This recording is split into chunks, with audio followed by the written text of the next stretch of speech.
제가 사실 오늘 이 자리에 서게 된 이유가 원래 제가 작년에 요맘때 메타버스 특강 했었잖아요. 올해는 전혀 생각을 못 하고 있었는데 이제 목사님께서 한국교회 트렌드 얘기를 하셔서 당시에 이제 교육부장이었으니까 어느 분한테 좀 부탁을 해야겠다 생각을 했는데 사실 그 12월이 교육부장에게는 너무 가혹한 시기입니다. 이 소그룹 편성을 새로 하다 보니까 8분의 리더분의 허락을 받아야 돼서 굉장히 좀 힘들었고, 심지어는 김영민 장로님한테는 제가 허락 받았다고 꿈에서 생각했는지 말씀을 못 드렸다고요. 그래갖고 미국에 있는 동안 혼나고, 그래도 어떻게 양해를 해주셔서, 네. 그러다 보니까 어느 분한테 또 이거를 부탁드리기가 되게 어렵고 몇 분 해봤더니 싫다고 하시니까 그냥 제가 해야겠다. 그래서 또 제가 서게 됐습니다. 사실 제가 저희 학교가 산호세 주립대학하고 하는 일이 있어서 이제 산호세를 갔었는데, 같은 시기에 라스베가스에서는 이제 CES라고 뭐 우리말로 하면은 가전쇼예요. 가전제품 쇼인데, 이게 지금은 가전제품이 모든 기술을 다 총망라하기 때문에 세계에서 가장 큰 IT 기술 쇼가 되어 있거든요. 그래서 그 시기가 맞물렸어요. 전 모르고 이제 산호세를 간 건데, 그래서 사실 비행기표 구하기도 되게 좀 어려웠었고, 근데 그게 축구장 26개 크기의 전시장에서 하거든요. 그러니까 어마어마하고 우리나라에서도 굉장히 많은 분들이 가시고, 근데 5개의 큰 주제를 뽑는데, 올해도 그 5개를 뽑았는데 그 중에 하나가 메타버스였어요. 근데 저희가 이제 1년 전에 제가 했던 내용들 다 기억 안 나실 거고 분명히 그때도 메타버스가 도대체 뭐냐 사실 명확하게 얘기하기가 어려웠죠. 그래서 저는 이게 공간과 공간을 가상으로 연결하는 거라고 정의를 한 거고, 교회가 만약에 메타버스 시대를 대비해야 된다면 멀티레이어드 처치라는 개념을 말씀을 드렸었어요. 그래서 이 공간이 여러 역할을 해야 된다. 그것이 맞냐 틀리냐는 뭐 그렇게 중요한 것 같지 않은데요. 이번에도 그 주최 측에서 이렇게 얘기했어요. 메타버스는 아직도 명확하게 정의하기 어렵다. 그런데 생각보다 우리한테 가까이 와 있다. 그리고 우리 삶을 바꿔놓을 것이다. 한 가지 예를 들자면 1999년에 인터넷이라는 주제를 뽑을 때 똑같았다. 이게 뭔지 정확히 모르겠는데 뭔가 변화를 많이 줄 거라고 생각해서 뽑았는데 봐라. 20, 30년 사이에 어마어마한 변화가 인터넷을 통해서 있지 않았냐. 메타버스도 그럴 것은 확신한다 라는 얘기를 했어요. 그래서 제가 산호세 있는 동안도 사람들마다 다 CES 얘기만 하는 거예요. 거기 갔다 오신 분들을 만나니까. 그래서 교회가 뭐 메타버스 시대를 준비하는 거는 좀 굉장히 앞선 얘기이긴 하지만, 분명히 사회가 변하면 그 변화는 교회에 미치는 영향이 있잖아요. 오늘 아마 우리가 나누게 될 얘기도 그런 것 같습니다. 팬데믹 기간을 지나면서 한국 교회에 큰 변화가 생겼는데 어떻게 보면 우리 교회는 그 변화를 좀 피한 셈이고요. 목사님께서 설교에서도 말씀하셨던 여러 가지 이유로 우리는 그 변화를 피할 수 있었는데 그 변화를 피하지 못한 어려움에 처한 교회도 있고, 대형 교회들은 어려움까지는 아니지만 그 변화를 어떻게 대응하는 게 좋을지에 대한 아마 고민을 할 것 같아서요. 오늘 이 반상회의 취지라고 하면, 지난 1월 운영위원회에서 올해는 2023년은 그루터기 교회가 새로운 소명과 비전을 발견하는 해로 가자고 결정을 하고 2월 초에 소위원회를 만들어서 그런 일들을 교인들하고 계속 토의할 수 있는 그런 거를 주도하는 그런 소위원회를 만들기로 하셨어요. 그래서 그 소위원회가 활동하기 전에 한국교회가 팬데믹 기간을 지나면서 엄청난 변화를 겪었는데 그 변화가 도대체 뭔지 한번 공감해보고, 그 변화 속에서 우리 교회의 소명과 비전을 다시 한번 고민해 볼 수 있는 건지, 그 변화와는 상관없이 우리가 소명과 비전을 생각해 볼 수 있는 건지, 이런 얘기들을 하는 프롤로그와 같은 그런 시간이라고 생각을 합니다. 그래서 이 정도 얘기했으면 이제 온라인에도 들어오실 분들은 다 들어오셨을 것 같고요. 제가 잠깐 기도하고 시작하도록 하겠습니다. 사랑의 하나님, 저에게 사랑하는 그루터기 교회 공동체를 허락하심을 감사드립니다. 지난 팬데믹 기간 동안 저희를 지켜주셔서 저희가 잘 견딜 수 있었습니다. 그러나 그 사이에 한국 교회에는 매우 큰 변화가 있었습니다. 주님, 이제 저희가 또 새로운 시대를 향해 그루터기 교회 공동체가 한 발 내디디려고 합니다. 오늘 이 시간 그러한 한 발을 내딛는 것에 프롤로그와 같은 성격으로 저희가 얘기를 나눠보려고 합니다. 시종을 주님께 맡기고 이 시간에 함께해 주실 예수님 이름으로 기도드렸사옵나이다. 아멘. 네, 이 책을 읽으신 분도 계시고 미처 못 읽으신 분도 계실 것 같은데요. 사실 이 책은 전반적으로 한 1,500명 정도의 개신교인들을 대상으로 설문조사를 한 내용을 토대로 하고 있고요. 2019, 20, 21, 22, 그러니까 한 3, 4년에 걸쳐서 꾸준히 조사를 했어요.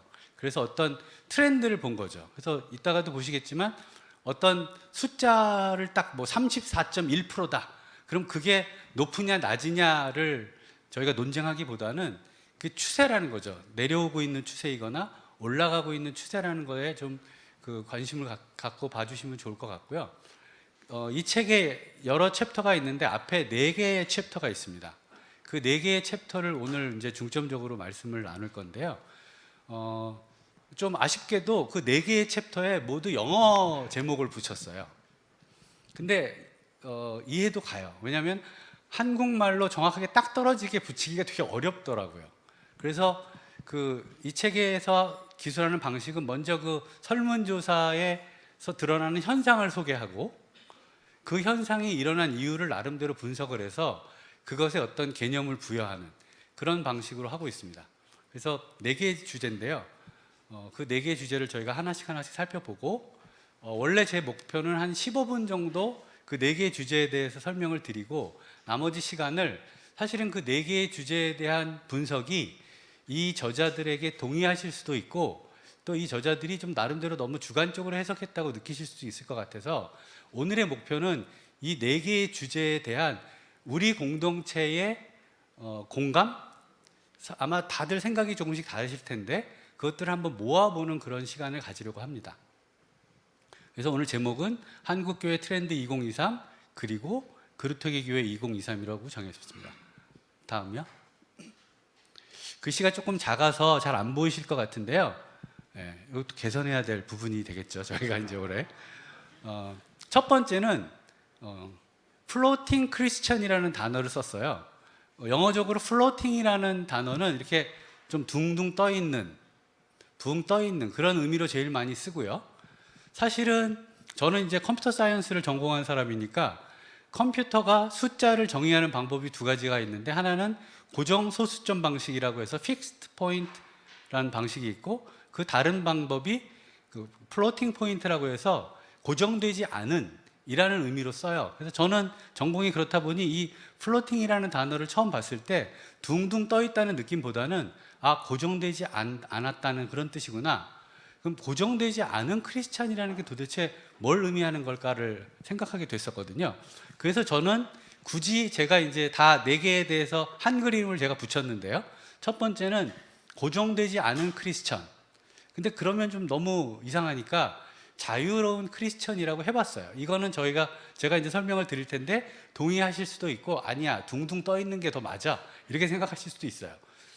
이 책에서 얘기하는 이 플로팅 크리스천이란 전통적인 신앙생활을 벗어나서 자유로운 신앙생활을 추구하는 사람들이고 사회 변화에 따라서 계속해서 움직이면서 자신에게 가장 알맞은 신앙생활을 추구한다는 거예요. 그러니까 교회를 못 정하고 둥둥 떠다니는 사람들도 포함되지만 사실은 딱히 교회를 정하고 싶은 생각도 없고 자기한테 딱 맞는 교회를 아직 만나지 못한 것도 있고 여러 가지 이유로 인해서 이 사람들은 자기가 딱 정해진 교회에 출석하지 못한다는 거죠. 심지어 온라인도 정해진 교회 온라인을 듣기보다는 이 교회 저 교회를 찾고 있는 것 같은 그런 느낌을 준다는 거예요. 서베이를 한번 보겠습니다. 다음이요. 가장 사실은 저는 무서운 거라고 생각하는데요. 이 플로팅 크리스천들이 주일 성수라는 개념을 붕괴시키고 있다고 이 책은 분석하고 있습니다. 저도 맞다고 생각해요. 왜냐하면 저도 어렸을 때부터 주일 성수 반드시 해야 되고 우리 교회만 해도 2시 예배로 옮기려고 하는데 반대하는 이유가 뭐냐면 예배란 일요일 11시 어디 나와 있는 거 없어요. 성경에 그런 얘기 없잖아요. 그걸 깨기가 굉장히 어렵거든요. 그런데 팬데믹 기간이 지나면서 일요일 날 11시에 볼 수 없었잖아요. 예. 이 주일 성수 개념의 붕괴는 저는 굉장히 무서운 미래를 향해 가는 첫 번째 붕괴라고 생각이 되는데요. 서베이를 한번 보면요. 2022년 4월이니까 얼마 안 됐죠. 이제 팬데믹이 막 끝나는 시점에서 올 작년 초에 조사를 한 건데 개신교인들 대상으로 조사를 했더니 주일 예배를 반드시 교회에서 드려야 한다가 34.1%밖에 안 됩니다. 주일 예배는 온라인이나 가정 예배로 드릴 수 있다는 비율이 훨씬 더 높아요. 이것도 사실 놀라운 건데 2022년 4월만 그런 게 아니라 그 3년 동안 계속 조사를 했더니 점점점 이 비율이 낮아지고 있다는 거죠. 온라인이나 가정 예배로 해도 된다는 비율이 높아지고 있다는 겁니다. 그 다음에 교회 출석자를 대상으로 조사를 했더니 출석 교회의 현장 예배에 참석해야 된다고 얘기한 분들이 57.4%고요. 뭐 온라인이나 다른 교회 온라인이나 뭐 가정 예배나 심지어 안 가도 좋다고 얘기한 사람들이 42.6%예요. 그리고 저 57.4% 출석 교회 현장 예배에 가야 된다고 얘기한 분들 중에 또 그 중에 아니라 전체 중에서 31.6% 내 57.4%에 포함되어 있는 그런 분들은 다른 교회 온라인 예배도 가고 있다는 거예요. 이 얘기는 둘 중에 하나겠죠. 너무 신앙이 좋아서 한 교회로 만족이 안 되는 거예요. 그래서 2개, 3개의 예배를 봐야 되는 사람도 있을 것이고, 어떤 사람은 아 그래 내가 우리 교회인데 예배를 드려야지. 근데 만족이 안 돼. 다른 교회. 이런 둘 중에 하나겠죠. 네. 그 다음에 더 놀라운 거는요, 온라인 예배에 참석하는 사람들을 대상으로 조사를 했어요. 만약에 당신 교회에서 온라인 성출을 안 한다면 어떡할 거냐? 그러면 우리가 생각할 때는 당연히 출석하러 나와야 되잖아요. 57.3%밖에 안 되고요. 그러면 다른 교회 온라인 예배나 방송 예배를 드리겠다는 게 24.5%입니다. 저는 이 숫자도 굉장히 제 생각보다 높다고 생각해요. 그러니까 온라인 성출 안 하면 니네 교회 안 갈 거야 메시지라는 거죠. 그래서 이러한 현상을 이 책에서는 둥둥둥 떠다니는 크리스천, 플로팅 크리스천이라고 불렀고, 저는 고정되지 않은 크리스천이라고 부르고 싶은 거예요. 그러면 무엇에 고정되어 있다는 것이었을까? 첫 번째는 교회겠죠. 내가 출석하는 교회에 꽉 묶여서 그 교회 활동 또는 봉사에 묶여있기 싫다. 그 다음에 또 하나는 교리였을 것 같아요. 특정 교리. 그 주일 성수도 약간 그런 거잖아요. 11조, 주일 성수, 이런 어떤 저도 어렸을 때부터 쭉 고정되어 왔던 크리스찬이라 함은 이런 거는 지켜야지 라고 하는 것으로부터 자유로운 그런 시대가 시작된 것이 아닌가 하는 생각이 들었습니다. 그래서 이 책에서 우려하는 바가 있는데요. 다음이요. 당연히 출석교회의 대면 예배에 출석하지 않기 때문에 담임 목사의 영향력이 약화됩니다. 물론 이것은 우리 교회가 생각할 때는 한국 교회에 필요한 거라고 생각할 수도 있어요. 한국 교회가 너무 담임 목사, 우리 교회는 굉장히 좀 예외인 거고, 담임 목사의 영향력이 강하기 때문에 그게 좀 약화되는 건 바람직한 일이야 라고 생각하실 수 있을지 모르겠지만, 두 번째 이슈를 놓고 보면 또 생각이 달라집니다. 무슨 얘기냐면, 온라인으로 예배를 드리거나 온라인으로 기독교 콘텐츠를 찾아서 보기 시작하면 그거는 이제 스스로 선택한 거잖아요. 에코 챔버, 필터 버블, 확증 편향이라는 현상이 생깁니다. 에코 챔버는 같은 생각을 가진 사람들끼리만 늘 얘기하는 거고, 필터 버블은 유튜브 같은 플랫폼들이 제가 한번 보수 쪽 콘텐츠를 보면 계속 그쪽 것만 보여주잖아요. 그래서 결국은 확증 편향에 걸리게 되는 거죠. 내 생각이 잘못됐을 거라는 생각도 해야 되는데 같은 생각을 가진 사람들끼리만 계속 얘기하기 때문에 결국은 확증 편향에 빠지는 거죠. 이렇게 될 위험성이 굉장히 크다는 거예요. 그러면 그거를 이 대면 예배를 참석하게 되면 다양한 얘기도 듣게 되고, 또 담임 목사님의 어떤 신앙적 가이드를 받을 수 있는데 그런 거를 받을 수 없다는 거죠. 제가 사실은 이와 관련돼서 좀 자료를 준비하면서 좀 생각을 해봤어요. 어떤 예를 들어보면 교인들이 이 부분에 대해서 문제의식을 느낄 수 있을까? 지난 12월 31일 날 저희가 송구영신 예배를 드렸죠. 늘 저희 송구영신 예배는 이제 자정을 기점으로 한 30분 전쯤 드립니다. 그래서 온 교우가 같이 새해를 맞이하는 거죠. 서양식으로는 카운트다운을 하지만 우리는 뭐 그렇게까지는 안 하고, 그런데 올해는 9시에 드렸어요. 왜 9시에 올해 드렸죠? 1월 1일이 주일이기 때문에 주일 11시에는 반드시 예배를 봐야 되는데 자정 예배를 드리면 이 11시 예배에 뭔가 그 부정적인 영향을 미칠 수 있다는 생각에 그렇게 했을 거라고 생각을 합니다. 근데 여러분 아시다시피 송구영신 예배는 12시 무렵에 함에도 불구하고 여기 앉을 자리가 없습니다. 왠지 사람들이 새해를 교회에 가서 맞이해야 될 것 같은 그런 불안감이라고 할까요? 죄를 다 씻어줄 것 같은 그런 생각이 드는 거죠. 이번 우리 12월 31일 날 예배 흥행이 잘 안 됐어요. 네, 네. 왜냐하면 저녁 약속이 있는 분도 계셨을 것 같고 뭔가 12시를 지나지 않는다는 데서 오는 그런 뭐 만족감이 좀 떨어졌다고 할까요? 저는 성가대석에 앉아서 굉장히 고민스러웠습니다. 왜 9시에 오기가 훨씬 편할 텐데 안 왔을까? 그리고 집으로 돌아가면서 그런 생각이 들었어요. 차라리 12시 예배를 드리고 다 같이 새해를 맞이하는 거죠. 그 다음에 뭐 떡국을 지금 끓일 수는 없으니까 떡국 컵라면 같은 거라도 좀 같이 먹고 한두 시쯤 헤어지고 다음날 예배를 2시에 보거나 안 보면 어땠을까? 그러면 교인들이 굉장히 괴로웠을까? 근데 반대하시는 분들이 훨씬 더 많았을 거는 같아요. 그런데 본질을 놓고 보자면 그 교회 공동체가 새해를 정말 같이 한번 맞이해 보고 여러 가지 얘기도 같이 나누고 집에 돌아가서 휴식을 취할 수 있다면 하나님이 싫어하셨을까? 이런 생각을 옛날에는 이런 생각을 해도 입 밖으로 낼 수 없죠. 네. 절대로 내면 안 되지만 이런 온라인에 관련된 결과가 나오고 나니까 제가 이런 발칙한 얘기를 해도 될 것 같고 오히려 해야 되지 않을까 그런 생각이 들었습니다. 네. 그래서 이게 첫 번째 주제, 플로팅 크리스찬, 고정되지 않고 자유로운 크리스찬에 대한 얘기였습니다. 다음이요. 사실 두 번째도 첫 번째와 관련이 있어요. 뭐냐면 그 SBNR이라고 해서 spiritual, 그러니까 영적인 거를 추구를 해요. But not religious. 그런데 난 종교인은 아니야. 그러니까 예를 들면 우리가 종교가 뭐세요? 라고 물어보면 대답하잖아요. 기독교예요? 불교예요? 종교가 뭐냐고 물어보면 저는 종교는 없는데요? 라고 대답하지만 뭔가 스피리추얼한 거를 추구한다는 거죠. 그래서 영적인 것을 추구하지만 종교적인 것에 얽매이지 않는 사람들, 크리스천으로서의 정체성을 교회 출석 여부에 두지 않는 사람들. 사실은 첫 번째 줄이 원래 SBNR의 정의고요. 두 번째 줄은 이 책을 쓴 저자들이 한국 교회의 상황에 한번 맞춰본 거예요. 원래 이 개념은 유럽에서 나온 개념이기 때문에 기독교만을 타겟으로 한 개념이 아니거든요. 그런데 기독교를 놓고 봤을 때 SBNR은 누구냐?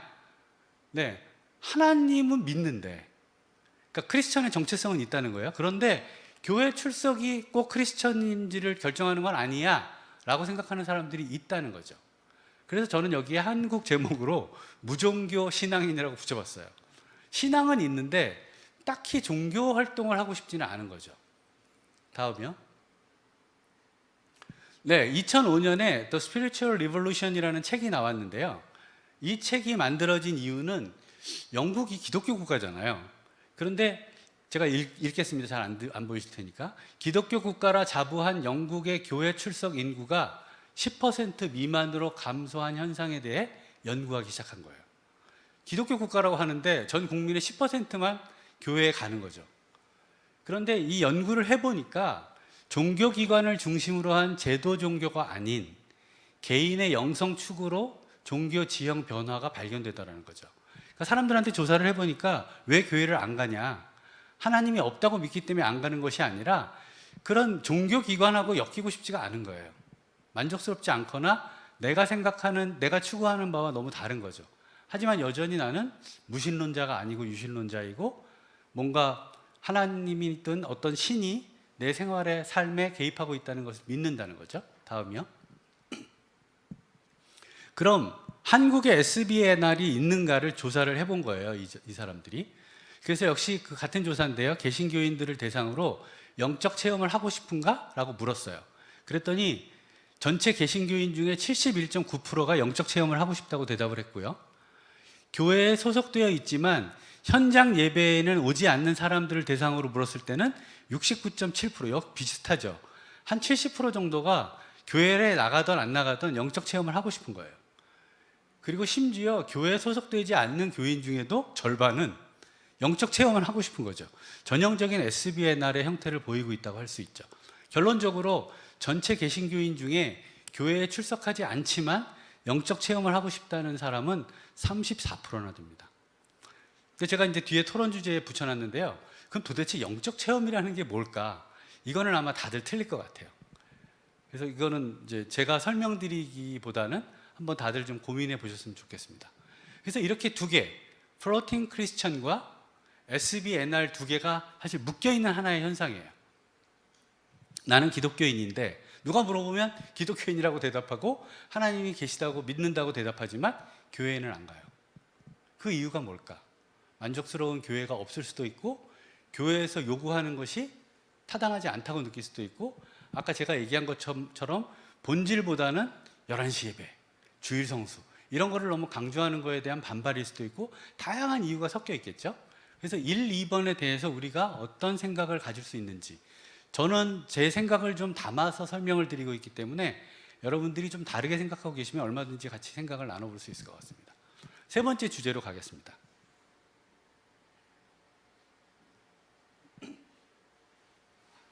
네, 하이브리드 처치인데요. 하이브리드라 하면 뭐 전기와 가솔린이 같이 구동되는 자동차를 저희가 이제 하이브리드 카라고 하잖아요. 예. 두 개가 다 밸런싱 있게 가는 거죠. 온오프라인이 균형 잡혀 있는 교회. 그래서 제가 한국 제목은 온오프라인 균형 교회라고 붙여봤는데요. 온라인, 오프라인을 동일하게 활용하고 두 영역을 유기적으로 연결하는 교회가 중요하다는 거죠. 다음이요. 한국교회의 온오프라인 예배 상황을 조사를 해봤더니요. 현장 예배와 동시에 실시간으로 온라인 예배를 중계한다고 하는 교회가 76.7%예요. 그러니까 사실 대부분의 교회들이 요즘에는 현장 예배도 보지만 온라인 송출을 하고 있는 거죠. 우리도 여기에 이제 해당하는 교회라고 할 수 있죠. 그런데 온라인을 전혀 활용하지 않는다도 11.5%나 돼요. 저는 생각보다 좀 높았다고 생각합니다. 그리고 설교 영상만 온라인으로 제공하는 교회가 한 6, 7%. 그리고 현장 예배는 드리지 않고 온라인으로만 드리는 예배도 5% 정도가 되는 거죠. 다음이요. 이 책에서는 지금은 교회가 온라인, 오프라인 하나에만 치중하면 안 된다고 얘기하고 있고 저는 일견 공감하고 있습니다. 그렇다면 저희도 작년 한 해 그런 논쟁을 많이 했잖아요. 온라인 시설을 개선해야 되는데 목표가 뭐냐? 온라인을 개선해야 되는 목적이 우리 교인들이 온라인으로 보는 것을 편리하게 해주기 위해서냐? 아니면 우리 교회와 상관없는 사람들이 온라인으로 많이 들어오는데 그 사람들이 우리 교회를 잘 알게 하기 위해서냐? 여러 가지 논쟁을 했었죠. 첫 번째, 온라인은 외부인의 시선으로 점검할 필요가 있다는 겁니다. 왜? 저도 우리 교회 홈페이지를 거의 안 들어가 봐요. 제가 이거 조사하면서 처음으로 한번 네이버에 쳐봤습니다. 그루터기 교회. 그랬더니 명진교가 2017년에 올린 블로그가 뜨더라고요. 교회 탐방기. 그래갖고 제가 그때 아마 명진교가 여러 교회를 탐방하고 있었나 봐요. 그래서 그루터기 교회를 봤더니 마치 맛집 탐방하듯이 뭐 셰프는 이렇고 간은 이렇고 뭐 이 맛은 대단히 좋았다. 이런 맛까지 제공하는 건 되게 신기하다. 그런데 뭐 교통이 굉장히 복잡하고 주차가 안 되고 뭐 이런 얘기도 썼더라고요. 다행히 우리 교회 홈페이지는 계속 업데이트가 되고 있었어요. 그러니까 우리 교회를 누군가에게 소개받은 사람이 인터넷에 그루터기 교회를 검색했을 때 홈페이지가 나오겠죠. 그래서 일단 온라인 교회라는 것이 그럼 그 홈페이지에 들어와서 온라인으로 올라와 있는 목사님의 설교나 예배를 보겠죠. 그래서 그 외부인 입장에서는 우리 교회의 첫 관문이 온라인인 거예요. 그렇다면 이 책에서 이제 제시하고 있는 개념은 그렇게 온라인으로 처음 접하는 사람들의 입장에서 한번 당신 교회의 온라인이 어떤지를 한번 봐라. 그런 얘기고요. 그 다음에 또 하나는 온라인에서 오프라인으로, 오프라인에서 온라인으로. 그 얘기는 뭐냐면 온라인으로 예배를 이렇게 옆에서 보다가 이 교회 한번 나가보고 싶은데? 라고 할 때 온라인에 그 충분한 정보가 있는지 이런 것도 중요하고 또 오프라인으로 예배를 보다가 제가 지난주처럼 출장을 갔을 때 온라인으로 봤을 때 우리 교회 온라인 이렇게 하고 있었어? 이럴 수도 있잖아요. 저는 다행히 산호세에서 굉장히 만족스럽게 예배를 봤습니다. 네. 이틀은 새벽 예배도 라인으로 접속할 수 있더라고요. 네. 그래서 어쨌든 그런 점검이 필요하다는 거죠. 그래서 뭐 과대한 그런 것이 아니라 어떻게 보면 굉장히 현실적인 그런 접근이고요. 그 다음이 이제 세 번째가 사실 좀 중요할 수 있는데, 교회에서 추구하는 가치에 온라인과 오프라인이 각각의 역할을 제대로 하고 있는가. 만약에 우리가 올해 우리 교회의 소명과 비전을 설립을 할 때 어떤 것들이 이제 만들어졌다고 칠 때요, 그것들 중에 일부는 온라인으로 훨씬 더 강화될 수 있고, 또 어떤 거는 오프라인을 강화해야 될 수도 있잖아요. 제가 1년 전에 제시했던 멀티 레이어드 처치의 개념을 놓고 봐도 이 교회가 여러 역할을 해야 되는데, 그 역할들이 우리 교회가 설정한 비전이나 소명과 부합되어야지 그냥 뭐 팬시하기 때문에 한다든지 그냥 편리하기 때문에 한다든지 하는 건 좀 약할 수 있다는 거죠. 다음이요. 마지막인데요. 몰라큘 라이프가 여기서 정한 제목인데, 몰라큘 그러면 분자 뭐 이런 거잖아요. 좀 개념은 어렵습니다. 분자는 원자가 모여서 되는 건데요. 이제 이 책의 설명은 나름 이해가 돼요. 뭐냐면 팬데믹 이후에 사회적 관계가 많이 단절됐잖아요. 또는 축소됐죠. 그래서 팬데믹 이후 사회적 관계의 단절 또는 축소 현상 속에서 최소 모임 중심의 생활 형태는 확대되고 있다. 그러니까 사람들이 많이 모이는 데는 이제 안 가요. 그렇지만 팬데믹 끝나면서 잘 보시면 그래도 몇 사람 모이는 거는 계속 활성화되고 있는 거죠. 그러니까 이제 사람들이 알았다는 거예요. 많이 모이는 데는 안 가도 되는구나. 내가 빠지면 막 큰일 날 줄 알고 막 안 빠지려고 했는데 그런 건 안 가도 되고, 오히려 작은 단위의 모이면 더 활성화되더라는 거죠. 그래서 원자화된 개인이 최소한으로 모여서 분자를 구성한다는 개념에서 몰라큘 라이프라는 개념이 나왔고, 이제 소그룹의 개념이 탄생을 하는데요. 소그룹 모임이 활발한 교회가 그렇지 않은 교회에 비해 코로나 타격을 덜 입더라. 이거는 우리 교회가 증명한 것이기도 합니다. 모임이 핵심이었던 교회 활동이 최소 모임 중심으로 변화하고 있다. 사실 소모임 중심으로 변화하고 있다고 써도 되는데, 제가 최자를 붙인 이유는 단순 소모임이 아니고 사람들이 생각할 때 가장 작은 형태의 모임이라는 거예요. 예를 들면 우리 교회의 소모임의 크기는 몇 사람이 좋을까? 우리는 다분히 공간적 제약을 고려할 수밖에 없었어요. 더 작아도 좋다고 얘기하신 분들도 많이 있었지만 그러면 갈 데가 없거든요. 그래서 지금 8그룹을 만들었는데도 불구하고 한 2그룹은 예전하고 다른 방을 쓰셔야 되거든요. 그렇다면 우리가 생각하는 최소 단위는 몇 명일까? 이런 것들에 대한 이제 생각을 해볼 수 있다는 거죠. 이 주제의 핵심은 소그룹입니다. 몇 가지 서베이를 보여드릴 텐데요. 다음이요.